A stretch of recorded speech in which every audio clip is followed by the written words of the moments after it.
అనంతబాబు పలు అక్రమాలకు పాల్పడటమే కాకుండా మహిళలను సైతం నానా రకాలుగా వేధిస్తున్నాడని రంపచోడవరం ఎమ్మెల్యే శిరీషాదేవి ఆరోపించారు. అనంతబాబుకు చెందినదిగా భావిస్తున్న ఒక అసభ్యకర వీడియో ఇంటర్నెట్లో వైరల్ కావడంపై ఆమె రంపచోడవరంలో మీడియా సమావేశం నిర్వహించారు. ఈ సందర్భంగా శిరీషాదేవి మాట్లాడుతూ అనంతబాబు మహిళా ఉద్యోగులను లైంగిక ఇబ్బందులకు గురి చేశాడని ఆక్షేపించారు. ఇప్పుడు అడ్డంగా దొరికిపోయి మార్ఫింగ్ వీడియో అంటూ బుకాయిస్తున్నాడని చెప్పారు. అనంతబాబు ఇలాంటి వాడని ఏజెన్సీలో అందరికీ తెలుసని తేల్చి చెప్పారు. ఎంతో మంది మహిళలని లైంగికంగా వేధించాడని మండిపడ్డారు. అనంతబాబుకు ఓ మహిళతో ఉన్న వివాహేతర సంబంధాన్ని బయట పెడతాడన్న అనుమానంతోనే నాడు దళిత డ్రైవర్ సుబ్రహ్మణ్యంను చంపాడని అన్నారు. జగన్మోహన్ రెడ్డి ఇదేనా నీ పార్టీ మహిళలకు ఇచ్చే గౌరవం అని ప్రశ్నించారు. మన టీవీలోనూ సోషల్ మీడియాలోనూ హల్చల్ చేస్తున్న విషయం ఏంటంటే ఎమ్మెల్సీ అనంతబాబు యొక్క న్యూడ్ వీడియో బయటకు రావడం. నిజంగా ఈరోజు ఈ విషయాన్ని చెప్పుకోవాలంటేనే చాలా సిగ్గుపడాల్సినటువంటి పరిస్థితి. ఎందుకంటే నియోజకవర్గంలో ఇలాంటి పరిస్థితులు కూడా చోటు చేసుకుంటాయా, ఇలాంటి వారు కూడా ఉన్నారా అని ఈరోజు చాలామంది ఫోన్ చేసి చాలా రకాలుగా అడగడం కూడా జరుగుతూ ఉంది. నిజంగా ఈ ఎమ్మెల్సీ అనంతబాబు అనే వ్యక్తి ఒక న్యూడ్ వీడియో ఒక మహిళతో అక్రమ సంబంధాలు ఏర్పాటు చేసుకొని ఆ అమ్మాయితో ఏదైతే వీడియో కాల్ మాట్లాడుతూ తను ఏదైతే ప్రవర్తించాడో అది పొద్దున్న లేసి మేము టీవీలో చూసాము, చాలామంది కూడా చెప్పారు. ఇది చాలా సిగ్గుపడినటువంటి విషయమనే చెప్పాలి.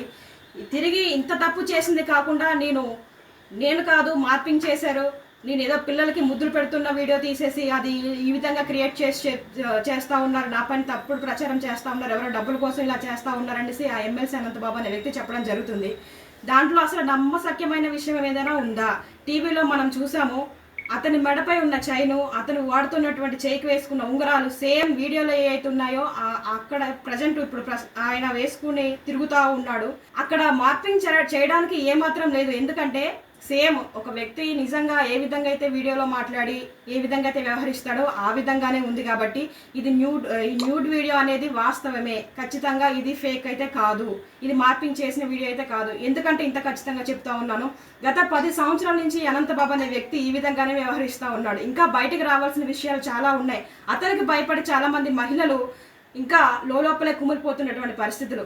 మనం ఉమ్మడి కూటమి ఏర్పడిన కొద్ది రోజుల్లోనే చాలా మంది మహిళలు వచ్చి ఈరోజు అమ్మ మన కూటమి ప్రభుత్వం వచ్చింది, మన చంద్రబాబు నాయుడు గారు వచ్చారు, మాకు ఒక ధైర్యం ఉంది, మాకు న్యాయం జరుగుతుంది అనేసి వాళ్ళకి జరిగినటువంటి చాలా రకాల ఇబ్బందులు, అంటే ఉద్యోగాలు ఇప్పిస్తానే, లేకపోతే కాలేజ్ సీట్ కావాలన్నా సరే వాళ్ళు పర్సనల్ ప్లేస్కి రమ్మడం, లేకపోతే ఆ ప్లేస్ నుంచి బదిలీకి చేయాలన్నా సరే అతని దగ్గరికి వెళ్తే వేరే దగ్గరికి రమ్మడం, రకరకాలుగా మహిళల్ని చాలా దారుణంగా ఏడిపించినటువంటి పరిస్థితులు గతంలో జరిగినాయి. ఇప్పుడు ఇవన్నీ కూడా ఒక్కొక్కటిగా బయటకు వస్తూ ఉన్నాయి.